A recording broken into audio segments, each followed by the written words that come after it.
Hey everyone, I'm David Safransky, your host for Financial Revelations, the financial podcast that makes sense of your money, and we're over 100 episodes.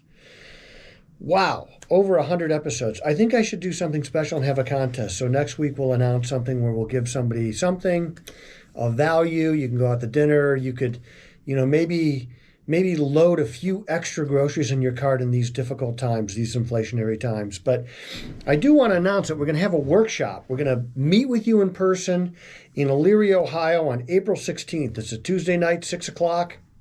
Elyria, Ohio. We'll get you the address. It's Harvest Christian Church in Elyria. And you got to call to make a reservation. So the number to call the office is below me.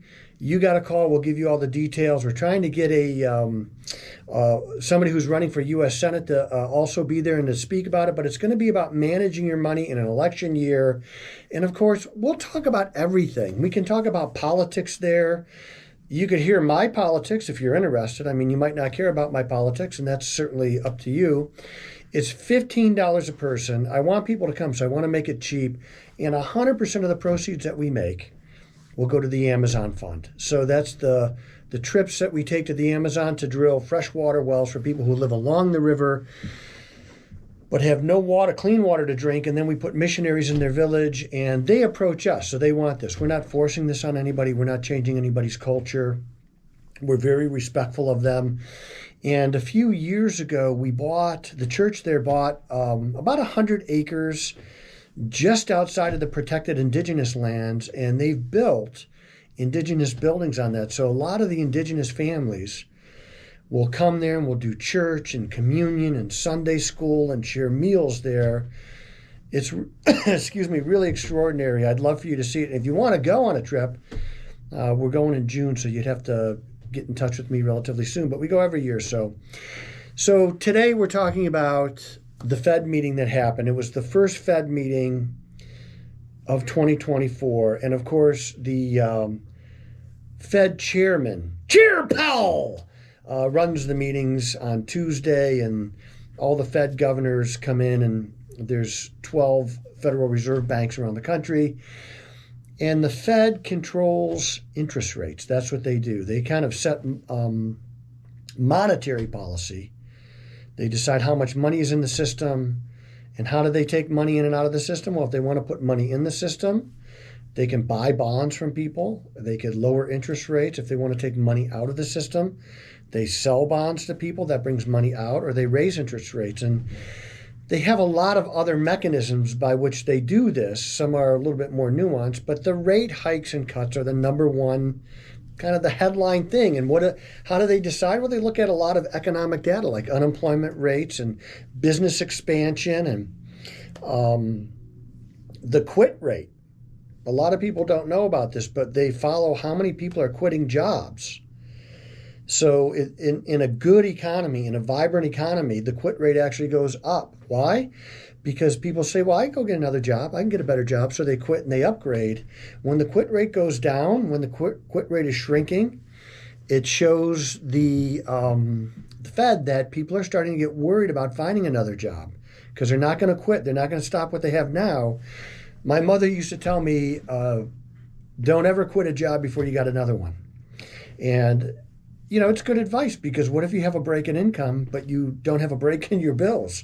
So you've got to generate income somehow, and you do that by finding another job. So when the quit rate is high, that's showing an expanding economy because there's more opportunity. When the quit rate is low, those things are dropping. The quit rate now is kind of falling. So, the expectations for the Fed meeting there were several. One, the market, the broader stock market was expecting rate cuts to start in March. And the Fed language, we wanted the Fed language to change to a little bit more dovish stance, where they're going to take off their bias towards rate hikes. And, people are really worried about election year interference. A lot of the Democrats, our senator from Ohio, Sherrod Brown, who used to be my neighbor,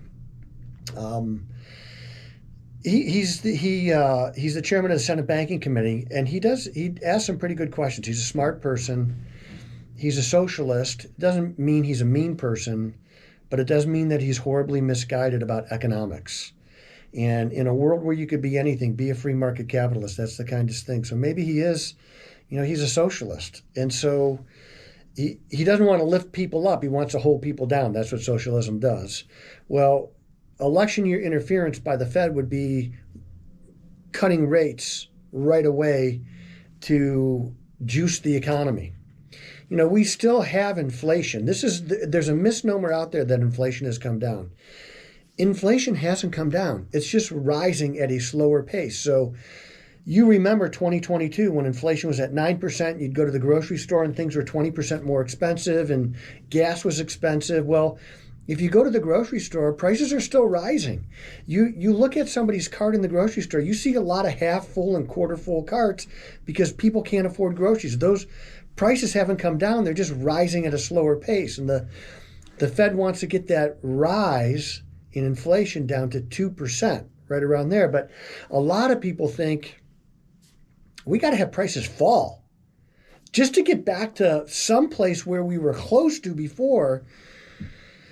Prices got to fall. That's a dangerous place to be because when prices fall, but your new debts don't, so your profits are falling, but any debt that you've incurred during the inflationary period is locked in stone.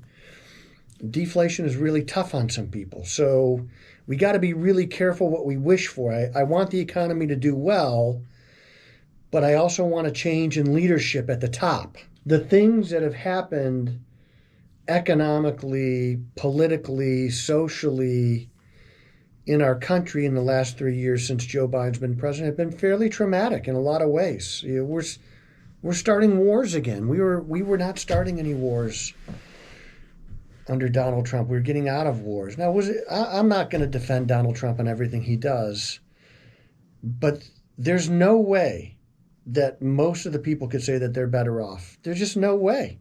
Everything is way more expensive, and we're sending our kids back to war. So what actually happened? Well, they did change the language in the meeting. Chair Powell took the tightening bias off, and they're done with rate hikes. I think that they missed a rate hike in November,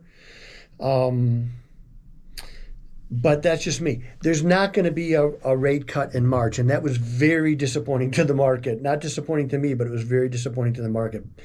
It's not disappointing to me because I don't want to see rampant inflation come back, and if they start cutting too soon, that's exactly what will happen.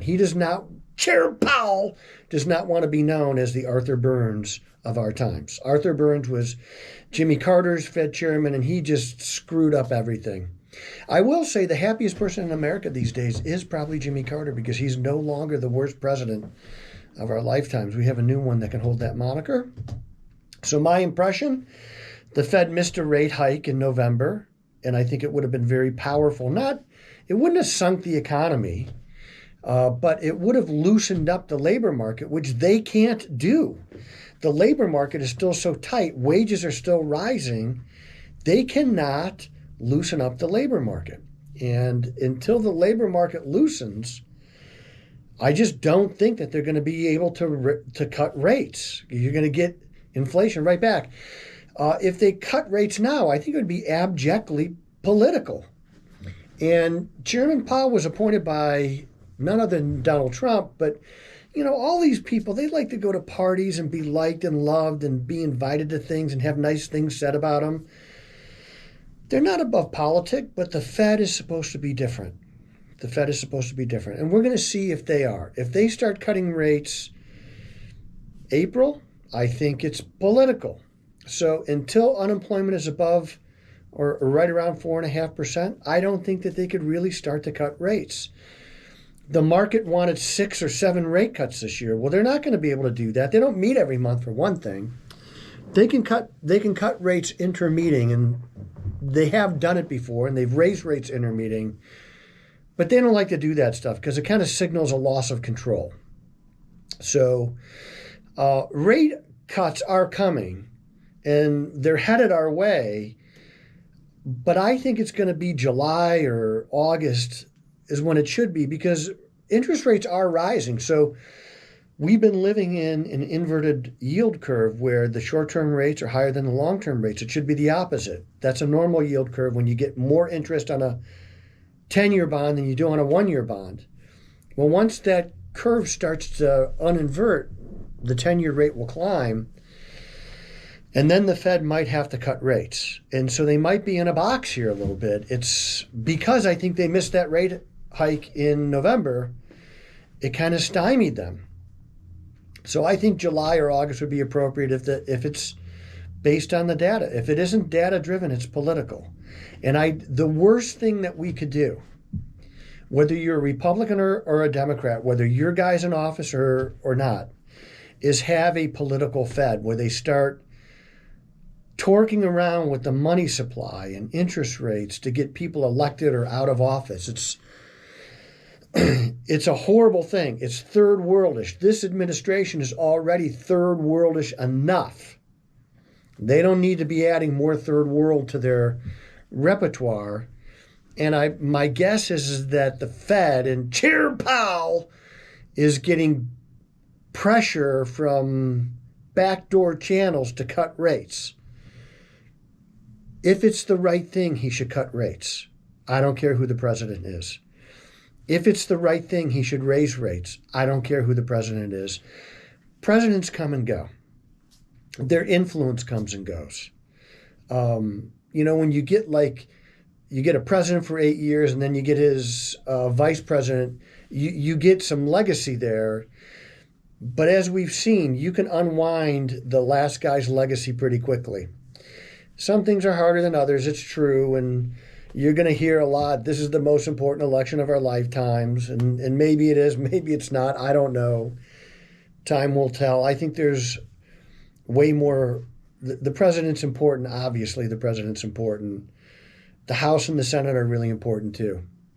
So if I had to pick the Congress, the House and the Senate versus the presidency, I'd pick the House and the Senate. That gets you your judges. That's the purse, the pocketbook. You don't give the president money, he can't do a whole lot of stuff. So if you control those things, you get really probably a more conservative administration. There's just been so many things that have affected our economy, and the Fed is one of them. A lot of moving parts, but I do think that we're going to get those rate cuts in July, August timeframe if it makes sense. If it doesn't make sense, I hope we don't get them. So remember, Tuesday, April 16th, you got to call here to the office. You got to call here to the office to make your reservation. It's $15 a person. You're going to not make the check out to me. You're going to make it out to the church because it's going into the Amazon fund. And I'll show some video of the Amazon and stuff like that at the workshop. You'll get to see some of it. I'll answer your questions. If we're there till midnight and I'm answering questions, I don't mind. I don't really like to stay up late because I get up early, but I'll do that for you guys. I want to meet your needs and make sure that you get what you need. I am David Safransky, a real American, a true red-blooded patriot, and the voice you can trust.